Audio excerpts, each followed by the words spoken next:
What's up, and welcome into Fantasy Baseball today on Thursday, April 20th. Frank Stampfl joined by the Chris's, Towers, and the Welsh. Today on the show, we're going to recap all of Wednesday's action, more waiver wire pitchers, we'll break down Mason Miller's debut, and much more. Before we get started, please like this video and subscribe on YouTube if you haven't already. And if you're listening on the audio side, download, follow, and leave a 5-star rating. Really appreciate it, and it helps a lot. Let's jump right in. Players of the night. I don't believe it. My, oh my, from the legendary Mariners broadcaster, David Niehaus. And with that, Towers, we'll start with you. Oh my goodness gracious, player of the night.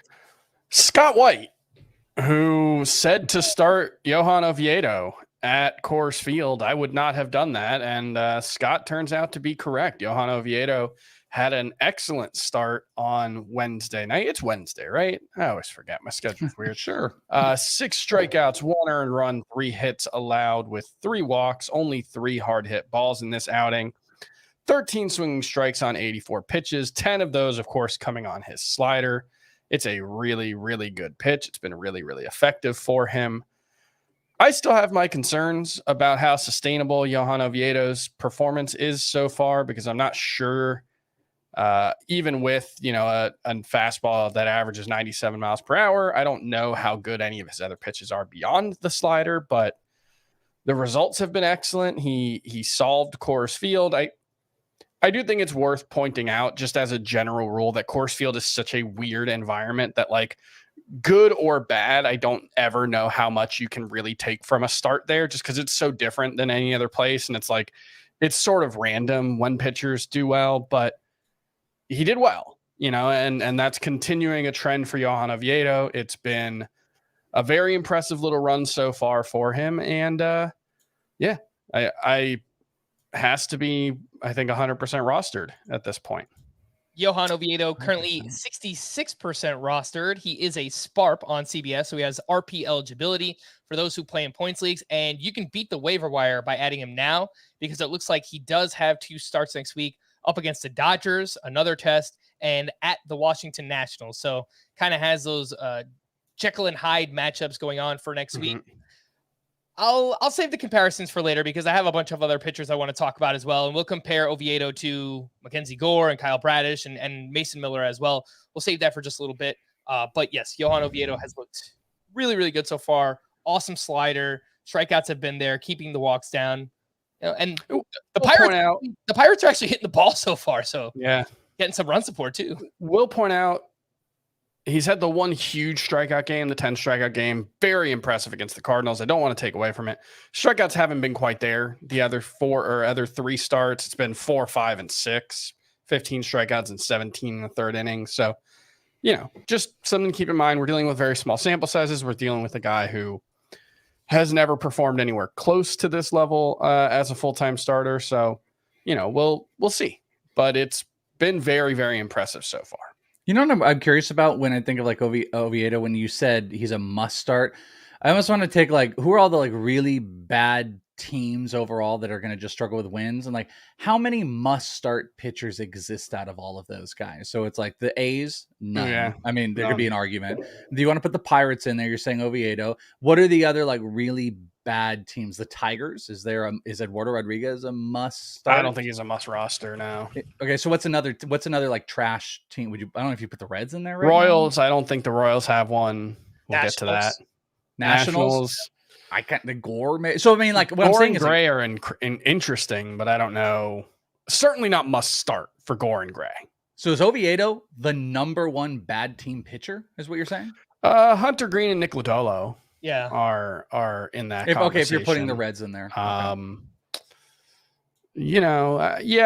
think those are probably the other best options. It depends how you feel about I think the White Sox are better than they've been so far, but they've also got a better offense. I kind of look at it as not just bad pitching staffs, but just bad offensive support that's kind of around them and tools. So well, then the Marlins in that in that category too.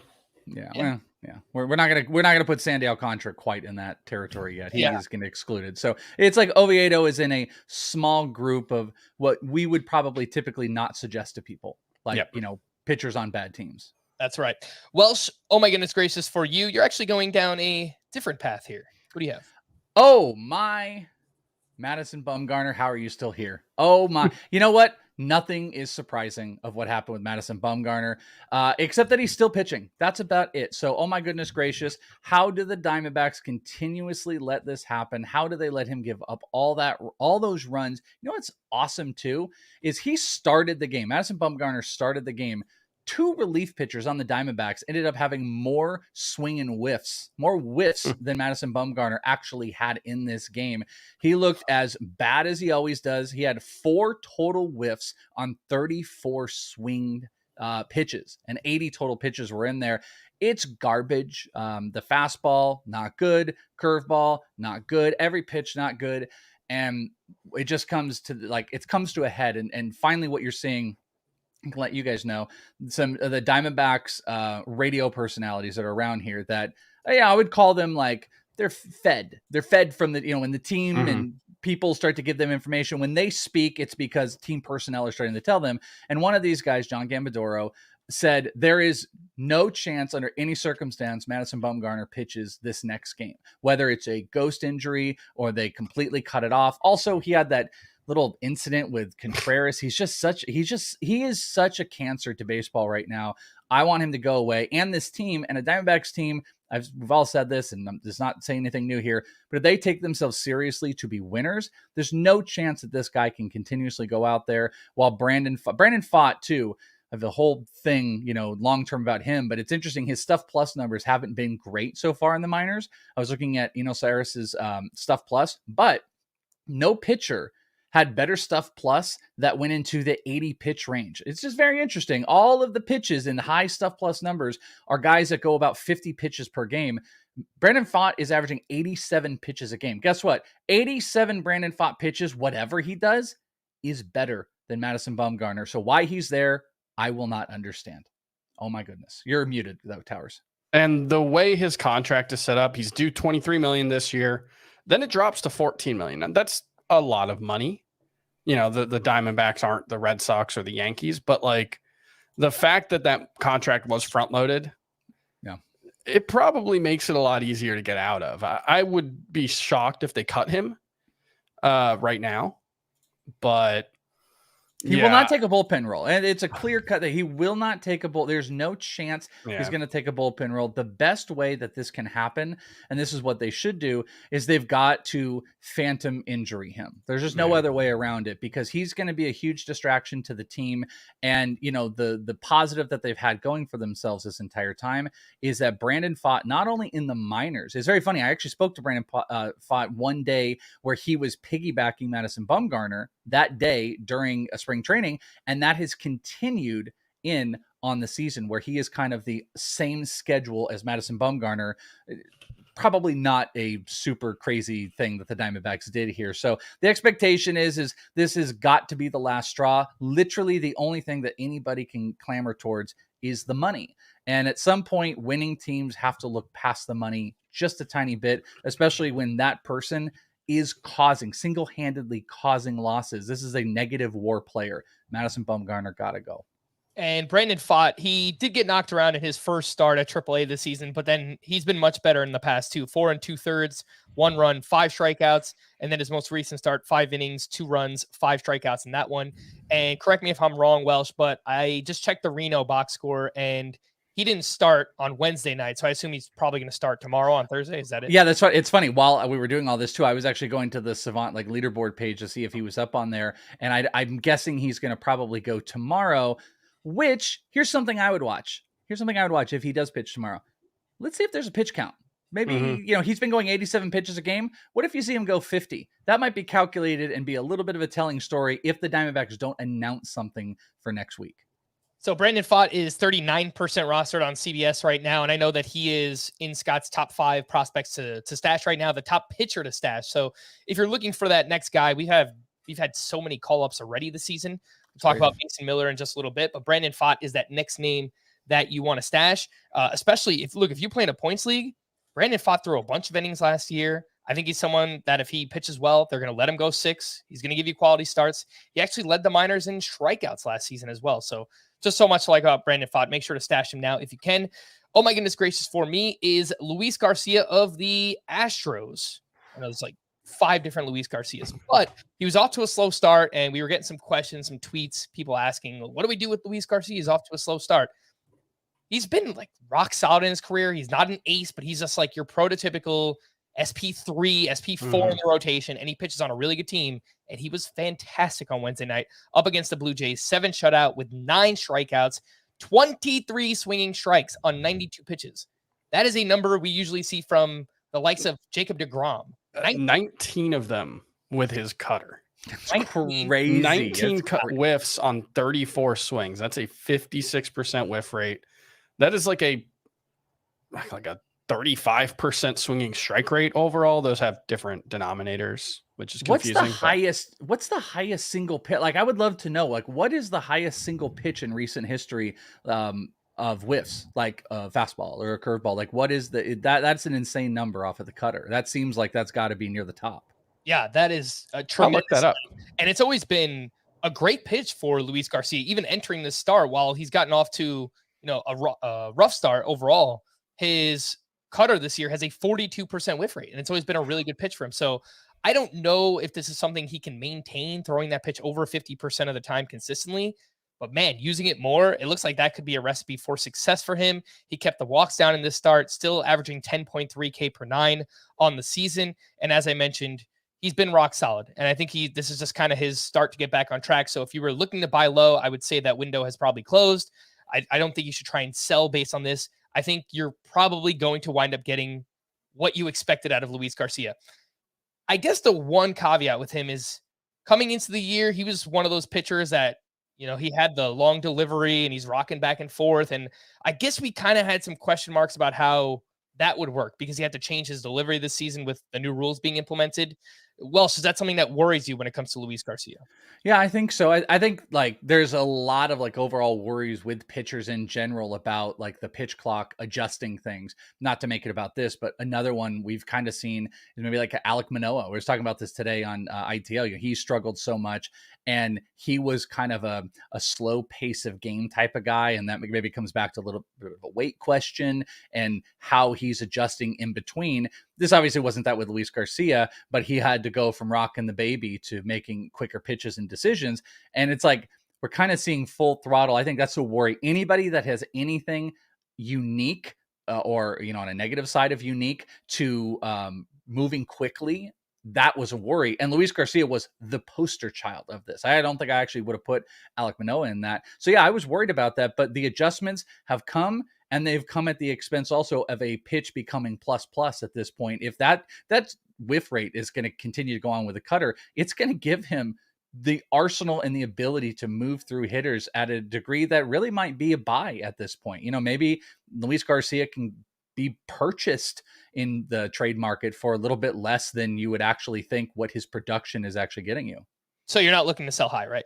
I mean, I'm always open to selling high, but that singular pitch I think is really interesting on a fantastic team for a guy that can go deep into games. And one of the things we kind of always picked at him about was that slow pace, and that's kind of changed and he's adjusted to it well. So I think it's actually working in his favor. So I'm open to both. If someone wants to give me original Luis Garcia price, let's go. If someone wants to overpay because of these big numbers we're talking about him, I'm probably also listening to that as well. I just think he can overperform what his name brought in draft season. Okay, so I have Luis Garcia ranked at SP 59. Scott has him at SP 53. Chris Towers, you have him down at SP 69. So if anyone's willing to pay I need to move him up. Yeah. Top 50, no, not even top 45, top 40 value, then okay, maybe look into it. But yeah, that's probably not going to be the case for Luis Garcia. On the other side of that start, I do want to give a shout out to Jose Barrios, who got back on track here. 7 innings, 2 runs, only 3 strikeouts going up against Houston. Incredibly efficient. He only needed 77 pitches to get through 7 innings against the Astros lineup. Obviously, it's not the Astros lineup we're used to, but still had 10 swinging strikes, and he leaned all the way into that slurve that he throws. He threw it 49% of the time, and that was only 35% usage entering the start. And don't look now, but Barrios has allowed 2 earned runs or fewer in back-to-back starts. I don't know that he's quote unquote back, but these are encouraging signs. So if anyone dropped him, like someone dropped him in my Tout Wars league, that's a 12-team head-to-head points league with Roto style lineup. So it goes pretty deep. And I actually picked him up. And in Tout Wars, you pick someone up, you have to start him. So I start him this week, and damn, I feel pretty good at what I got from Jose Barrios. So yeah, I think we're kind of building some momentum with him. Let's talk about. Unfortunately, I can't find a way to search for the most swings and misses by one pitch type.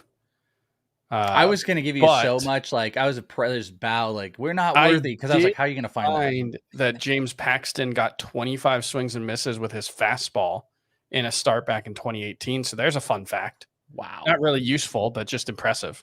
I think it's super impressive. So someone find that for us. Big Maple coming soon to a Red Sox rotation near you. Maybe not. He pitched in relief today and gave up like 5 hits in a row. Didn't get an inning. Yeah. Did he actually? Wow. I didn't know. Yeah. I always see him in the dugout. I just assume that he is always on the IL. I didn't even hear that he was back. Well, I would say good. Well, no, it was a rehab appearance. Oh, a rehab appearance. Okay. Even worse. Let's get into those waiver wire pitchers. We mentioned Johan Oviedo already.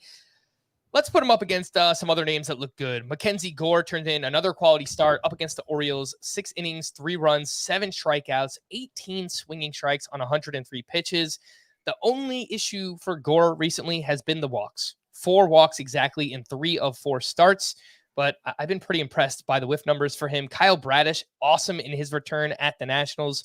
6 shutout with 6 strikeouts there. 11 swinging strikes on 92 pitches. And Griffin Canning, solid once again at the Yankees. 5 1/3, 2 runs, 4 strikeouts, 14 swinging strikes on 100 pitches. That is a great ratio. He's using a 4-pitch mix, and he averaged 94.5 miles per hour on his fastball. That's more than he's ever averaged on the fastball. So I think this is really encouraging stuff. Chris Towers, we'll start with you this time. How would you rank Oviedo, Mackenzie Gore, Kyle Bradish, and Griffin Canning? You are muted, sir. Thanks, Oviedo at the top. Gore.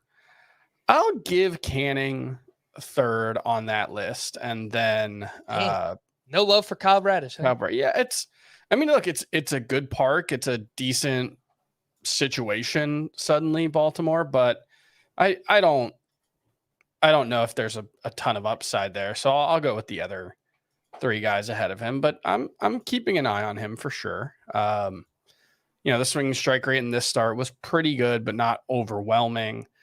Gore, I really want to believe, but he's so fastball heavy that he's so fastball heavy and the control is so middling that I wonder how sustainable the swinging strike rate is. He did get 9 swings and misses with the fastball today, which is very impressive for a fastball. But yeah, that's my only concern. It's like what we saw last year, where even when he was doing well early on, it was just like, how sustainable is this? The walks are still a problem, 16% over the course of his 4 starts. So I think he's a little behind Oviedo, but I don't want to say there might be more upside there just because Oviedo is showing quite a bit of upside here, but I do think Gore, has a path to having something click and turning into a really, really good pitcher. Bradish is another beat the waiver wire 2-star pitcher for next week too. It looks like he's got the Red Sox and at the Tigers next week. So solid matchups for him. 26% rostered. Griffin Canning, if you're just looking for a single start streamer for next week, it looks like he's going up against the Oakland A's. That is a fantastic matchup. Great. Speaking of those Oakland A's, let's talk about the debut of Mason Miller, who we were so excited about to talk about yesterday. Made his debut, which, by the way, that now marks 3 weeks in a row recording on a Welsh Wednesday night that we got a prospect, a pretty big prospect, making their debut when you're here. So I absolutely love it. Let's get Brandon Pfaadt on next Wednesday, right? It could line up. You never know. We could get that lined up. I don't know. Let's make it happen.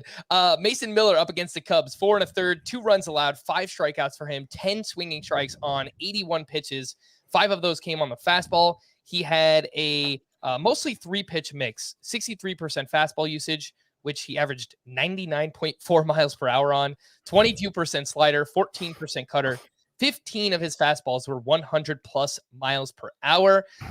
42% rostered. Looks like he will line up for 2 starts next week as well. Welsh, what did you see from Mason Miller, and where does he rank amongst that group that we were just talking about? Yeah, so I mean, there's a lot that's just like mind-blowing about the whole process, because I've been pretty vocal lately that like Mason Miller is super exciting. He's someone I talked about in the AFL, because this guy I remember the day he hit 102 in the AFL, and everyone was buzzing about it. They're like, whoa, who is this guy that's putting up these big velocity numbers? But the thing I can't overcome, and I don't know how it plays out, he gets 30, not even 30 professional innings. Now he does, but he didn't before this. Yeah. This is across since he's been with this organization. He got a few in the AFL, and this is a horrifically bad team.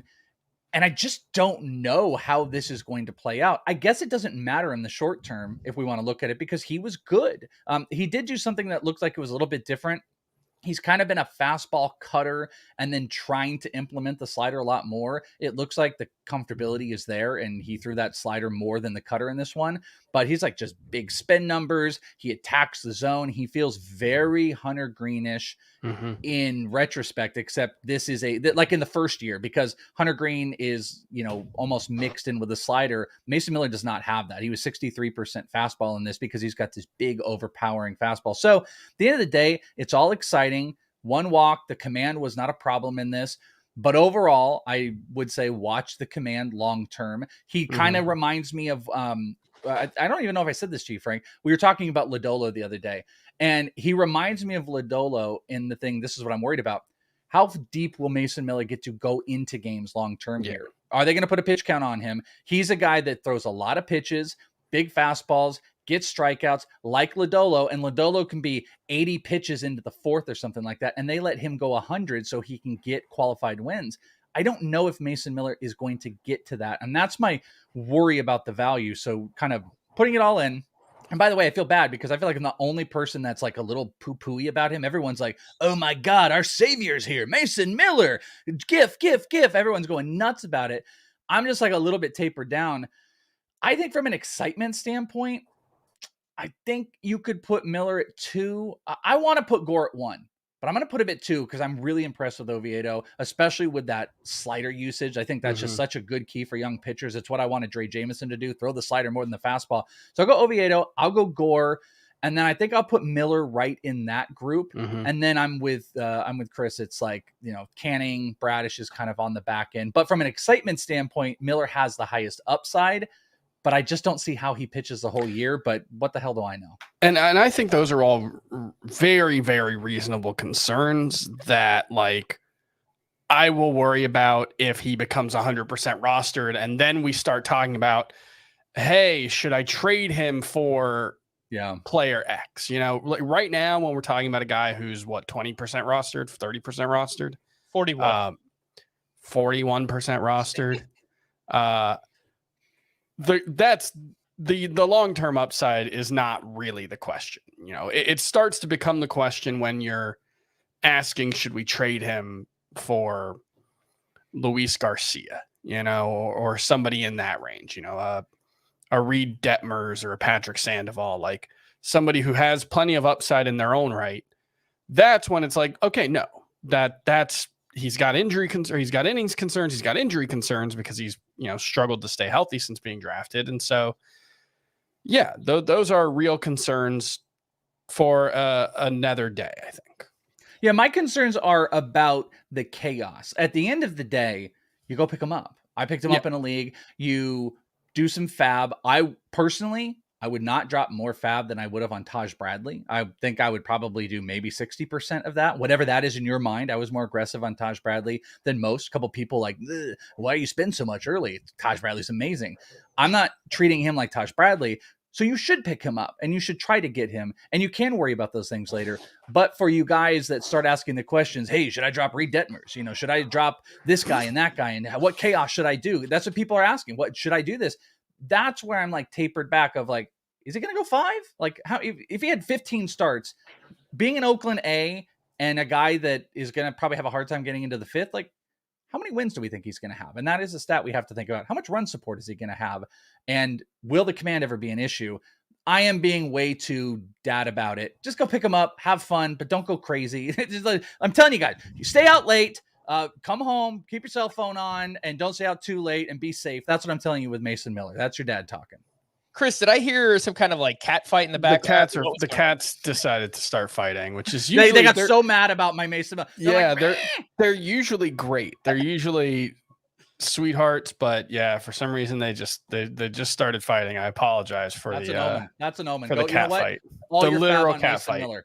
Drop all your fab on Mason Miller. Don't listen to me. I started a cat fight because of it. So I was in the process of updating my pitcher rankings on Wednesday, and I landed at SP 68 on Mason Miller. So just to put that in perspective, that's Edward Cabrera and Nathan Eovaldi are the two names ahead of him. Then just behind him, it's Anthony DeSclafani, Jamison Tyone, Merrill Kelly. So it's a group of pitchers that are like high floor guys, but like don't really blow you away. And that's just where I landed on Mason Miller for now. Maybe you could argue he should be much higher, but I feel okay with him there for now. You're not likely to lose much if you drop Jamison Tyone for him. And I say that as someone who generally likes Jamison Tyone, but you know, the risk there isn't particularly concerning for me. Okay. Two pitchers that I had as potential drops. Brady Singer hit hard once again. Mike Clevenger, he was quite bad. I wasn't buying it all along because like the strikeout to walk numbers are not good, and his underlying metrics are quite bad as well. Chris Towers, are you okay dropping Singer and Clevenger for, I don't know, all of these names basically? Yep. Oviedo, Mason Miller. My cat just jumped on my desk, so you saw her tail if you're watching. That was approval. I'm totally fine. Like Singer, I thought there was some interesting stuff. Obviously, the stretch last year, and then he was another Royals guy who came out throwing harder. The extension was longer. All these changes, but his slider's been awful so far. It's been getting hit hard. It hasn't really been getting whiffs. So yeah, I think it's fine to drop him. Oh my God. I don't know if you've looked, he is the bottom 1 percentile in average EV, bottom 1 percentile hard hit, bottom 2 percentile in expected ERA, bottom 2 in expected batting average, X slug, and bottom 5% barrel. Remember when we all loved all those Royals pitchers? We're like, oh, Chris Bubich and 8 Brad days Keller. ago. Yeah, exactly. Remember in those days when those easy and the thing with Singer is like he really leaned into the slider last season, and it helped fuel the breakout, and it's not been there for him. Let's take our first break, and when we return, we'll talk about a few other pitchers here on Fantasy Baseball Today. You should stay. I didn't think that this is what we were doing. I thought I had this handled, and she shows up in my home. If you tell someone to stop calling you the 20th time you pick up, what you've taught them is that 20 calls is what it takes. I'm not going to be ignored, Dan. I did not kill that woman, and I'm going to prove it. This is a wild game of survival.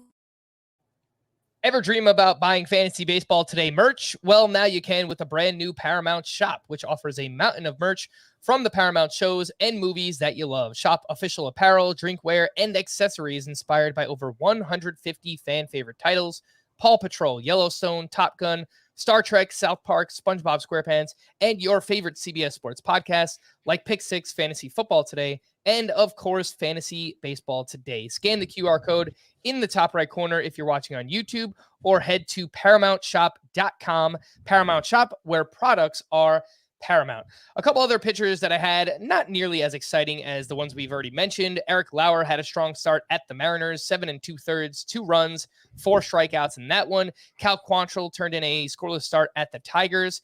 He did leave early because he took a line drive off of his leg. Taijuan Walker has now turned in back-to-back quality starts. He was at the White Sox in this one, 6 1/3, 2 runs, 3 strikeouts for him. And Nick Martinez had his best start of the season up against the Braves of all teams, 7 shutout with 6 strikeouts.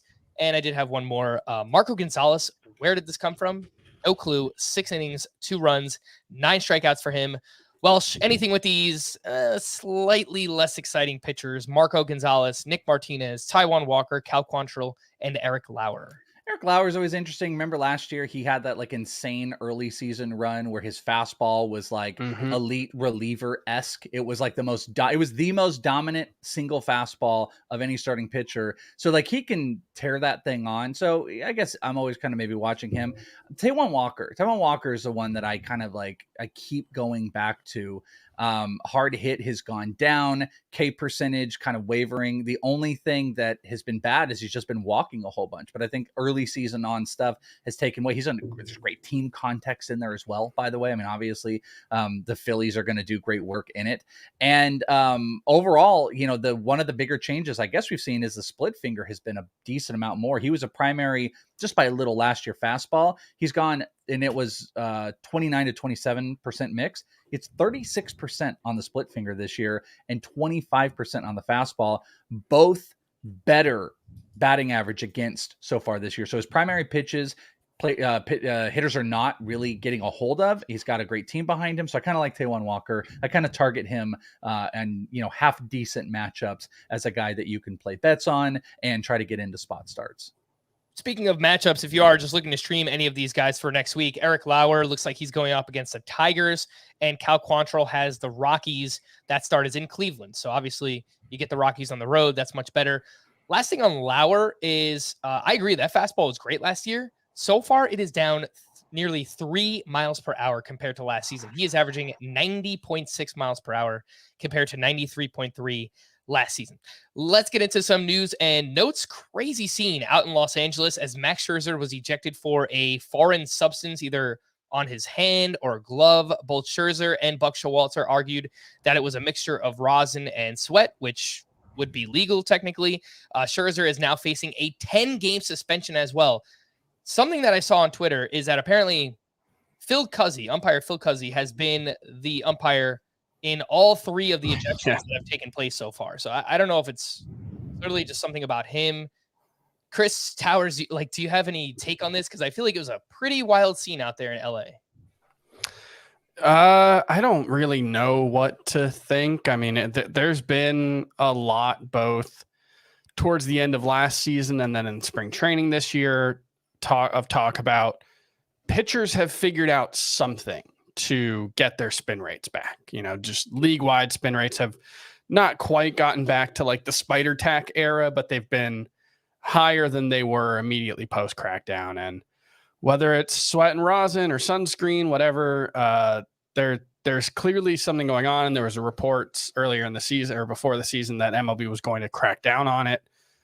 It could just be Scherzer got unlucky. But the way this works is they confiscate the glove and they'll test it, and that'll be the determination to see if he's going to be suspended for 10 games. So we'll find out. But I certainly hope he isn't suspended for the teams where I have Max Scherzer. That's about all I can say. I don't have concern that oh no, Max Scherzer's not going to be good anymore. Like that, I don't think that's a concern here. I think one thing that annoys me most about just umpires and referees in sports is the lack of consistency. Mm-hmm. And this happened with Domingo Germán a couple of days ago over the weekend, where he was warned about something that was on his hands. Go wash it off. He came back out for the next inning, and apparently it was an issue again, and they left him in the game. And, the Twins manager, Rocco Baldelli, got ejected as a result. I don't blame him, but there needs to be some consistency. Like, if Phil Cuzzi is enforcing this and other umpires aren't, then why not? That's just the thing that annoys me so much about. That's what I was going to mention, by the way, because I think that was I think a lot of people were kind of assuming that you said the spin rates are back up, that there might be just some agreement across the board that, hey, whatever this is, I don't know what this is, by the way, but whatever this is going to be accepted. And that is fueled by that whole Domingo Germán situation where they were just like, hey, I told you to get rid of, they're like openly talking about it. Nothing's happening, no big issue. And then to your point, you then have, the rosin police in whoever it was today and just absolutely losing their mind and freaking out. And that consistency between umps, it's a really bad look. It's a bad look. Obviously it should be fixed. Have some, whether you're using it or not, I kind of don't care. I'm one of those people. If you're going to use some substances, just be consistent, have the umps be consistent. But this is just like a bad look overall. And Scherzer lost his mind too. Also, I swear on my kids, he was swearing on my kids that I didn't use it. And I really hope that's going to be the case when they check out that glove too. Yep. Trevor Rogers left his start early and was diagnosed with left forearm tightness. And Welsh, immediately my brain goes, Yuri Perez. Are we going to get Yuri Perez? And I just checked, and so far his first 2 starts have not been so great in the minors. Yeah, I don't think he's he's definitely a possibility. And I love all the work that he's done with this team and with Sandy Alcantara in the offseason. But I think he's just I think it's just too early for them to put that, especially with where Rodgers is going. It's fun, but he's not in that conversation. Like we're talking a little like Ricky Tiedemann is someone that might be up soon, but he's only had 2 starts since his injury. I think we're like a month away from really getting to focus, because all we've been focusing on is what? We've been focusing on like Brandon Pfaadt and Mason Miller, and everybody on the planet's focused on Tanner Bybee. In about a month, we'll start turning our attention to like Yuri Perez and Ricky Tiedemann. Those will be the guys we'll start thinking about. It's a little too early, but I agree with you on the Trevor Rogers. It kind of gets your brain going. The fact that Perez is repeating AA, I think, is the sign that he's probably he probably needs a good stretch before he's really in consideration. Because he had the 4.08 ERA at AA last season. It was 19. His strikeout numbers were amazing, but they probably want him to prove he's overmatched or overqualified for AA before they call him up, I would guess. Welsh, wasn't he supposed to start at AAA? What happened there? I don't really remember. I think it was AA. I think that's where they pressed, but it's a good call. I don't remember. I feel like I read AAA, and like some people were excited because they're like, "Hey, he's 1 injury away if he's in AAA." But, the Marlins will skip AAA.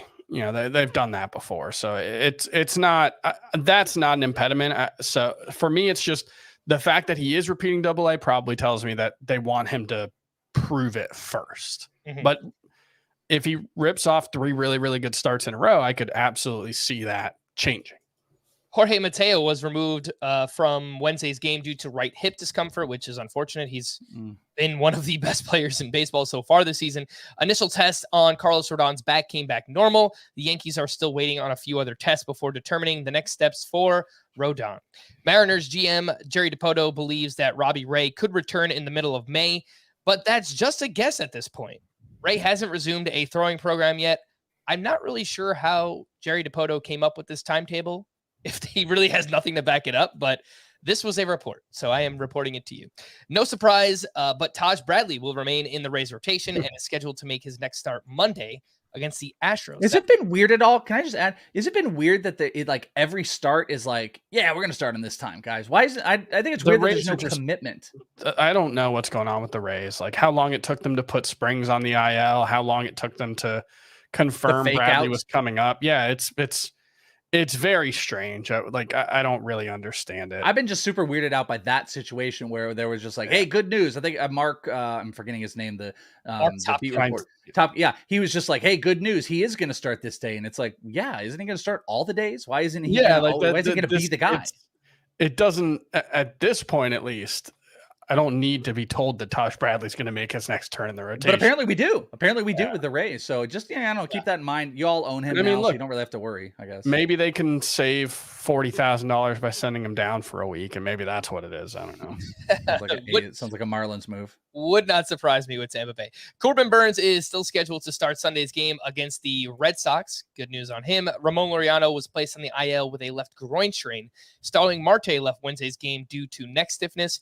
Carlos Carrasco is dealing with a small bone chip that is causing swelling and discomfort in his right elbow. He went on the IL on Tuesday. Garrett Mitchell was placed on the IL with a shoulder subluxation and will go for an MRI on Thursday.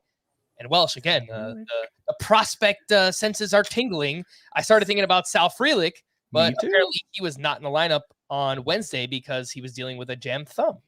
Don't like that. Not good. I watched, by the way, that live happen. It was in extra innings, and Garrett Mitchell was trying to launch the ball from center field to throw them out at home. And he threw it, and he went down grabbing that shoulder. So I don't think it's not going to be anytime soon. Yeah. So I actually think, regardless of like the jam finger thing, it might be sneaky to go and get Sal Frelick in there, just because I fear that this could be maybe a longer thing. Because those type of injuries, maybe again I'm wrong, like that type of like shoulder thing, I don't think that's going to be like a short-term thing.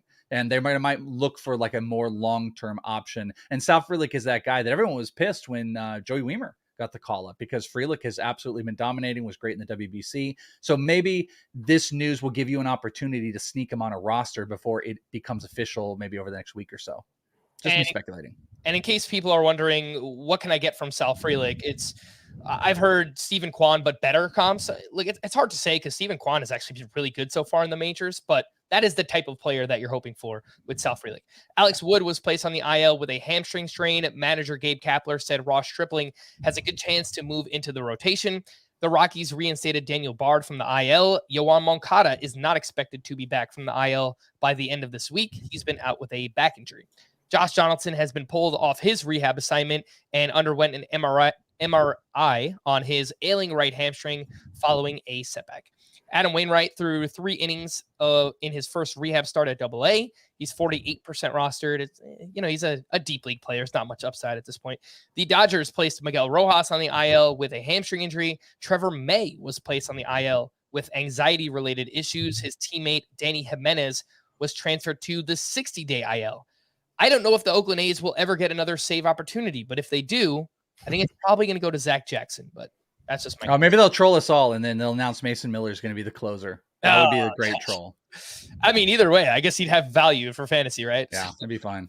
Hunter Gaddis was optioned to AAA. The Guardians could turn back to Gaddis to make starts in the future, or they can go with Tanner Bybee. So just another name to pay attention to there for prospects. Speaking of prospects, Guardians called up Brian Rocchio for their doubleheader and then immediately sent him back down. So he's like kind of on the fringe. He's a name to know in case there's like an injury. I know Ahmed Rosario has been dealing with a back injury. So just remember the name. That's spelled Rocchio. Manuel Valdez was called up by the Red Sox, though it sounds like that could be temporary as well. He went 2 for 4, also had an error in his debut. Let's get into some waiver wire hitters. Man, we have talked for 40 minutes. We have not talked about hitters at all on this podcast. So I do apologize, but I think there's a reason for that. I think deciphering pitcher changes this early in the season and velocity jumps and pitch mix changes and really figuring it out early on can set you up for the long term of the season. So I think it makes sense to really focus on pitching this early in the season. Every start that a pitcher makes is more information than any given game for a hitter. Right. I think that's just the long and short of it. Some outfielders that could be available. Brandon Marsh is really hot to start the season so far. He went 2 for 4 with his 3rd home run. He's batting .368 early on. We spoke about him last week, and I think his strikeout rate was around 20%. That has shot all the way up to 31%. He's still hitting the ball hard, but don't love those strikeouts for Brandon Marsh. Josh Lowe keeps playing well whenever he gets an opportunity. 1 for 4 with 2 RBI, 2 runs, and his 3rd stolen base. Alec Thomas finally on the board with his 1st home run. He is batting .176.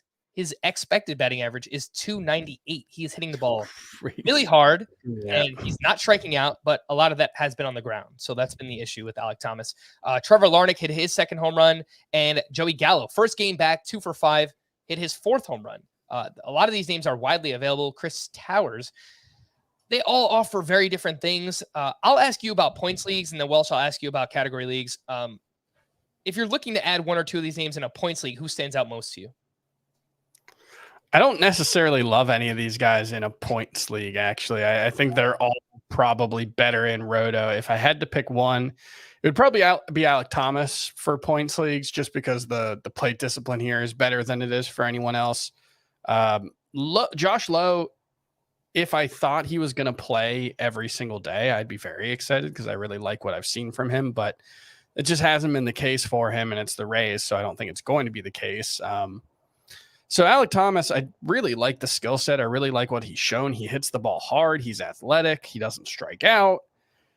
It's just a lot of those things were true last season, and the production wasn't there. For some reason, he's just struggled to figure it out. But his expected WOBA is 349. His actual WOBA 234. That's a massive, massive gap. And, playing half your games in Chase Field, guys tend to underperform their expected stats, but not by 120 points. So I think Alec Thomas remains very interesting.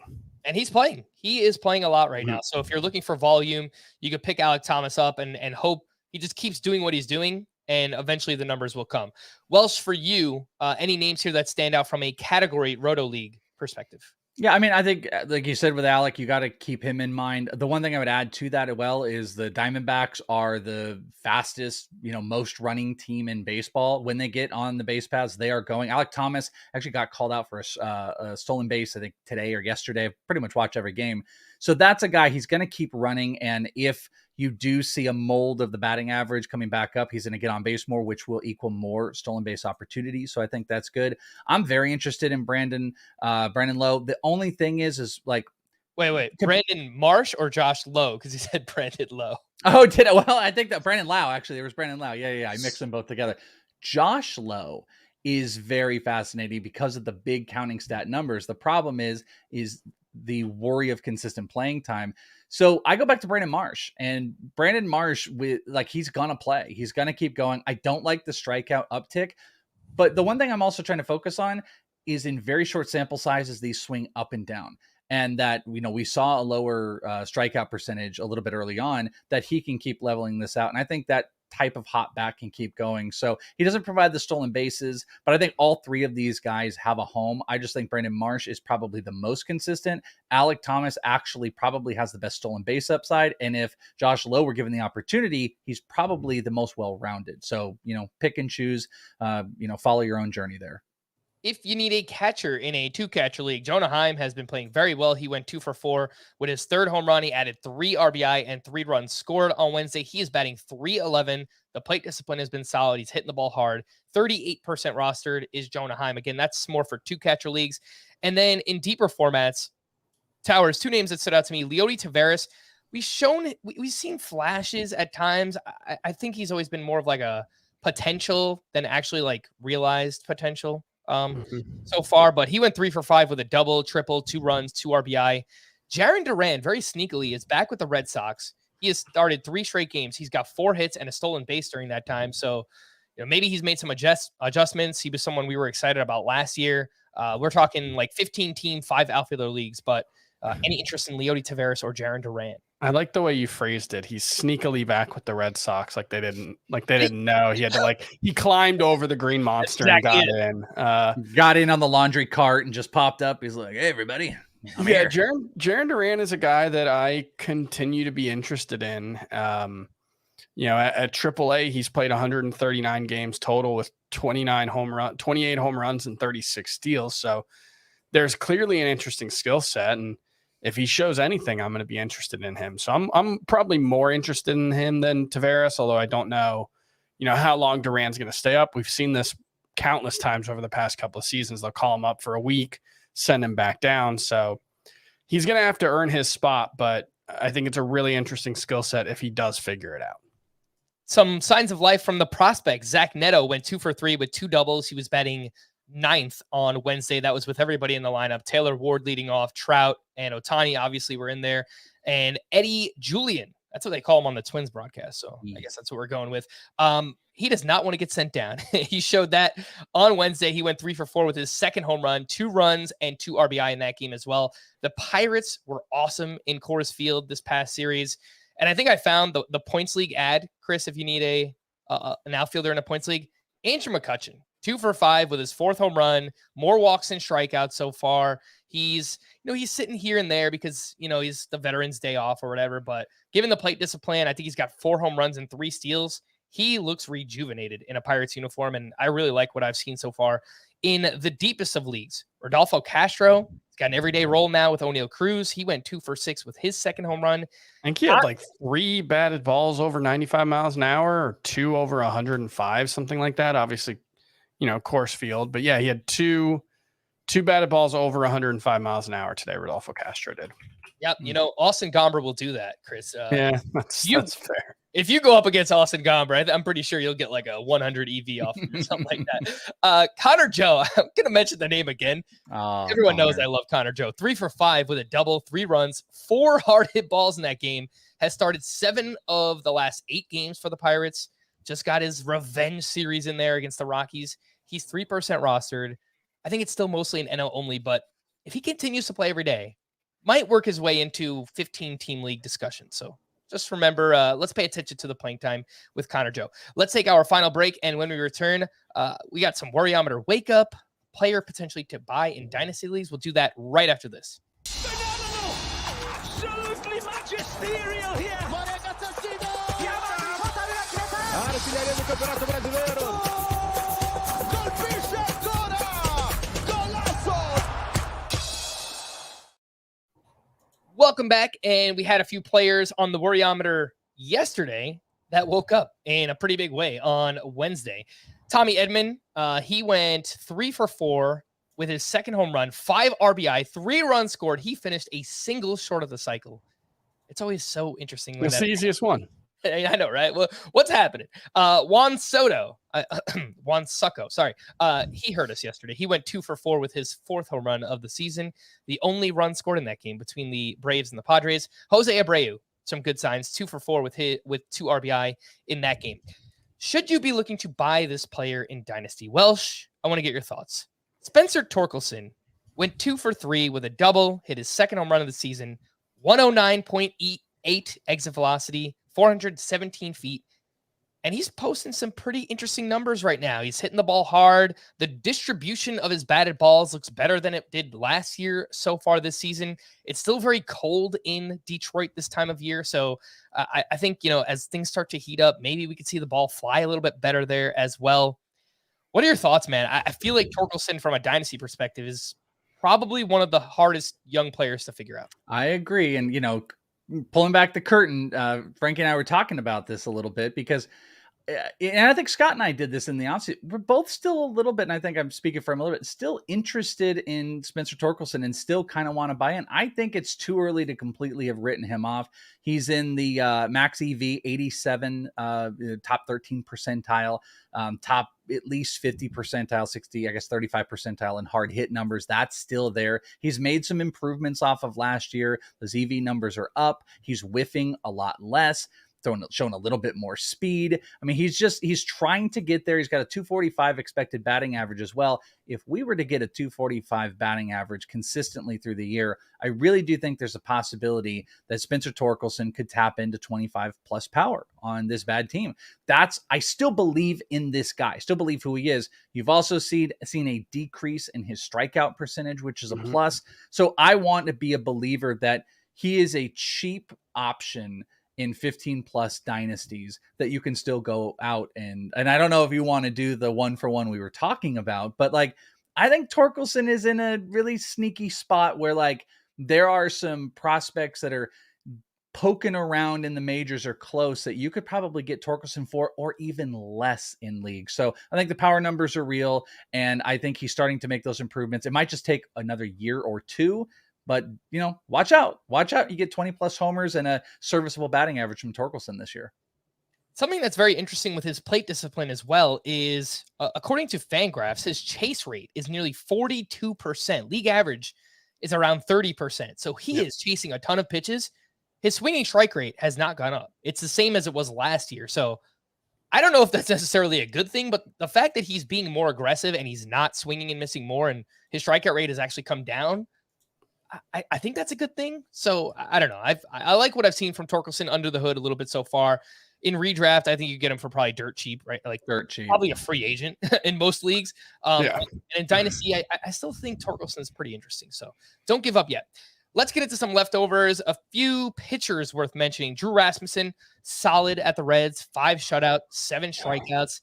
We know that he can pitch well against bad teams, but can he do it against the good ones? His only real test this year was against the Blue Jays, and he pitched poorly in that outing. So I think that remains to be seen. Alex Cobb was solid at the Marlins, 5 innings, 1 run, 8 strikeouts for him. Noah Syndergaard now has a quality start in 3 of 4 outings. Revenge game against those Mets. 6 innings, 2 runs, 2 strikeouts for him. And the overall numbers still look really bad because his one blow up was like a blow up. It was bad. But 3 quality starts outside of that, I'm kind of encouraged by Noah Syndergaard. Chris, it's so weird. Something, yeah, I don't know. So Noah Syndergaard, if you had told me 3 years ago, 4 years ago that Noah Syndergaard would be Kyle Hendricks now, I would not, because that's basically the profile right now. He's had unbelievably good control. His changeup is awesome. It's basically his only swing and miss pitch, and he's giving up no hard contact. but he's also not getting strikes. He's not strikeouts. He's not getting swings and misses. It's just a weird profile, and he might be able to make it work. Look, it's possible that Noah Syndergaard can keep this up and, keep the walks down and be a useful pitcher for fantasy, but it's just weird. It's boggling my mind, and I don't know what to do about it. Something he has been good at so far is limiting hard contact. I think it's harder to, like, you need a bigger sample for something like that to stabilize. So we just don't know if we can actually trust it yet. But entering Wednesday, his swinging strike rate was 12.3%. He didn't get much in this start, but 12.3%. I mean, that's actually pretty good. So I don't know. I remain confused. That's the word I'll use on Noah Syndergaard. Justin Steele is now 4 for 4 in quality starts. This one at the Oakland A's, 6 innings, 2 runs, 5 strikeouts for him. And Charlie Morton has now turned in back-to-back quality starts at the Padres, 6 innings, 1 run, 5 strikeouts for him. Welsh, anything that stands out from this group? Morton, Steele, Syndergaard, Cobb, Rasmussen. Well, right. It's funny in betting a little bit. I actually want to say Rasmussen might have had a similar swinging strike percentage as Noah Syndergaard. I want to say it was around the 12s as well. So just throwing that out there. Justin Steele again is just a big old red baseball savant page as far as like the hard hits. He's not giving up. He's still striking guys out, which you love to see. It's a career high K percentage currently with a career low walk percentage. His expected ERA, his ERA is, stupid. It's like 1.42, but his expected is just around 3. He just really is one of those like sneaky, I don't want to call him an ace, because he's not like a top 30 pitcher, but he's just one of those guys that's going to put up some big performances. The Cubs have been playing a little bit better, and I'm very much into Justin Steele. And for anyone who's skeptical about Justin Steele being a 2-pitch pitcher, his fastball is in the 83rd percentile in spin rate. So that's something that helps it play up. And it's not to the same level as Christian Javier, but that's kind of what it reminds me of. Is you got this deceptive fastball, high spin, and then you have a really good slider to go along with it. And that is how Justin Steele is succeeding. And he's using it more. He's using it more this year. You talk about all of that, those spin numbers. He is using that 56% last year. He's up to 60% this year, and it's a 26% whiff rate. And he's doing all of this as a 2-pitch pitcher. This is like, not as talented Spencer Strider type of stuff. This is fastball, slider, but he's got up almost 40% whiff rate on his slider right now. So, he's getting it done in a probably non-traditional way that you really want, like in 2-pitch pitchers, but that fastball plays up in a bunch of different areas that it's also making that slider even more effective. Some hitting leftovers. Jeremy Pena went 1 for 3 with a sock and a shoe. 3rd home run and 5th steal of the season. He is batting just .211 early on, but at least he is giving you that power and speed. Whit Merrifield went 2 for 3 with a double and an RBI, and I heard on the Blue Jays broadcast that Whit has earned everyday playing time. The first couple of weeks, he was playing like 4 or 5 times per week, but he's batting over 300. They like what they've seen. Whit Merrifield's going to play every day moving forward.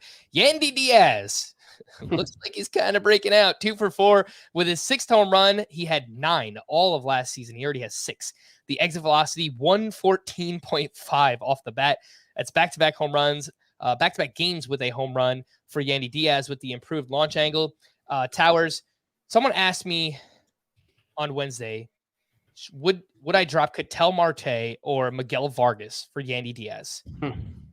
And I kind of struggled, and I said no, but I don't know if that is the right answer. And then, of course, I had a Twitter warrior, a Twitter fantasy analyst say, "Oh, what are you talking about? You have to pick up Yandy Diaz." I'm like, Ketel Marte has a pretty extensive track record. His best has been better than anything we've seen from Yandy Diaz, and Miguel Vargas is a top prospect. So, no, I'm not going to drop those guys for him. I might do it for Miguel. It's like we talked about yesterday.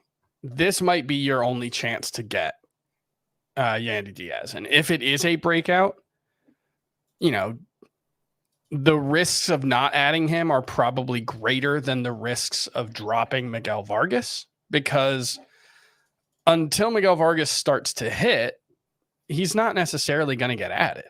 And so I think it's a situation where you might be able to pull that off. I don't know. I'm really struggling with that one because I believe in Ketel Marte and Miguel Vargas, but what Yandy Diaz is doing right now, like we said yesterday, if he was breaking out, it would look exactly like this.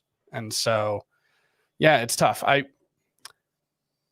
wish Ketel Marte still ran. That's the one. That's the one thing. I was watching the game I think it was yesterday's game, and he was on first, and he just had his hands on his knees, and he wasn't moving. They did that shot where you can like look to the first baseman, and that was a moment where I was like, "Wow, this team is running at all costs. There's no chance that guy Except is for him, yeah. He is not moving whatsoever. Those numbers are not coming. Those stolen base numbers are not coming." Yeah, I feel like Ketel Marte's hamstrings are like when you see in a movie, it's like a rope is about to break and it's by like just that one thread. Like those are Ketel Marte's hamstrings. So he's just like, nah, I'm not going to risk it. Trey Turner had his first real breakout game with the Phillies. He went 3 for 5 with a sock and a shoe as well. His first home run, his 4th steal. He's batting .321 early on. Brandon Nimmo, awesome game. He went 5 for 5 with his first home run of the season. 110 exit velocity, 431 feet for the home run. Anthony Volpe went 2 for 4. I actually think it's Volpe, and I keep saying Volpe, and probably I heard the announcers do it 3 different ways. I've heard them do Volpe. Don't kick yourself, Frank. Yeah, he went 2 for 4 with a walk and his 8th stolen base. Again, it's like patience, you know, it's going to take some time. And in 5 games in the leadoff spot, he has 5 hits, a home run, and 2 steals. And even with LeMahieu healthy now, they're batting Volpe in the leadoff spot, and he's performing well. So, you know, one thing I do want to go back to is Nimmo does have 3 steals, which matches his total from last season. That is interesting. You know, we know he loves to run to first base, but now he's also starting to run to second. And he's actually a good athlete, 87th percentile sprint speed, 84th percentile last year. So it's possible that he could be like a 15 steal guy. And I think I said before the season, I would find him a lot more interesting if he was a 15 steal guy, because he's going to give you pretty good average, great on base percentage, and like 10 to 15 homers. But without the speed, it's like that's a pretty middling profile. All of a sudden, if he can steal 10 to 15 bases, now you're talking about a 4 category contributor. So I that's something to keep an eye on with Brandon Nimmo. And his StatCast page is covered in red too. So yeah, he is maybe a buy high right now on Brandon Nimmo. 15-15. He was one of, I think, 10 hitters with 100+ runs scored last year. Mm-hmm. If he stays on the field, like 111, didn't he? He's going to be a productive player. player. He steals more. He might have more runs. Yeah. Aaron Judge went 1 for 3 with 2 walks and his 6th home run. I don't know if you guys saw it. Awesome moment in the first inning of that game. He robbed Shohei Ohtani of a home run in the top of the first. And then in the bottom of the first, he hit a 2-run home run. I'm officially going to say he's in the lead for the MVP race now.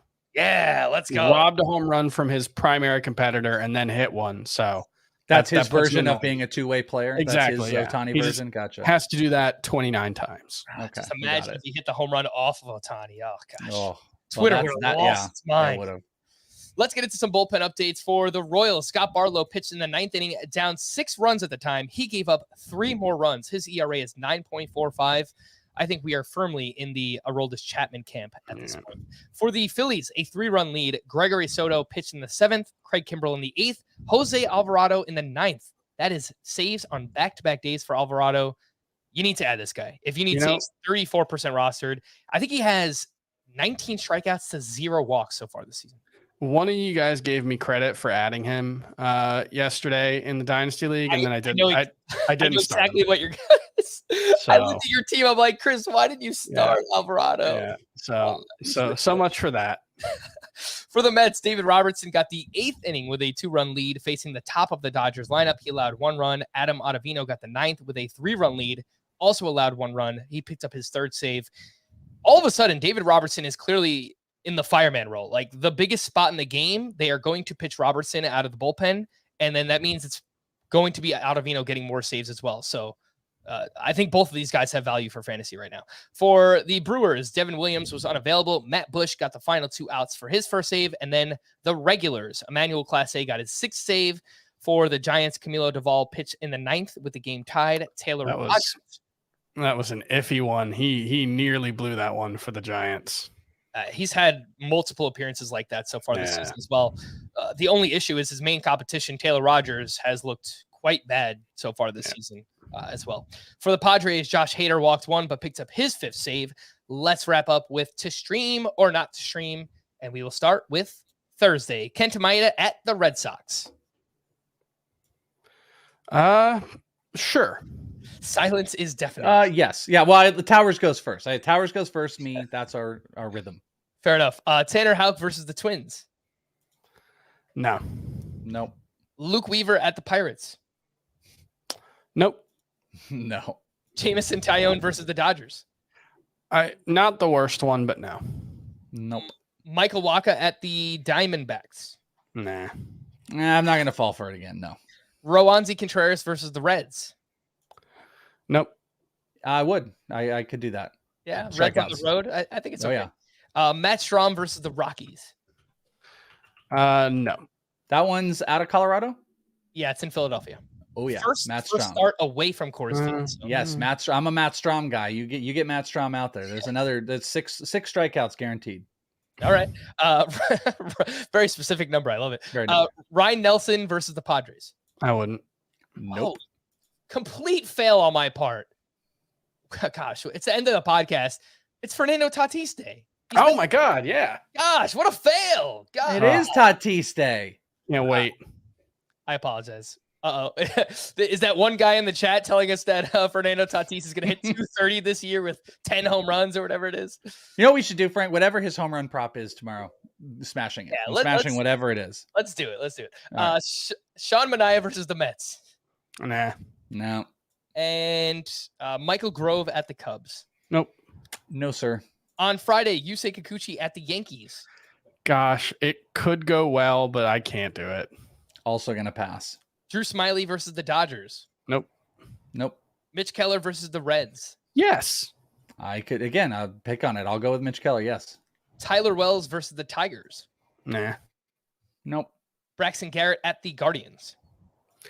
He's my second favorite here, but don't love it. Pass. JP Sears at the Rangers. Nah. No. Seth Lugo at the Diamondbacks. Lugo might actually be my second favorite. Yeah, he's my second favorite to say no to. Nope. Yeah, he's been up and down. And Steven Matz at the Mariners. Nope. Sure, no. All right, for Towers and the Welsh, I am Frank. Thanks as always for tuning in to Fantasy Baseball today. Please make sure to follow and leave a 5-star rating on Apple or Spotify. We'll be back again tomorrow. Bye-bye.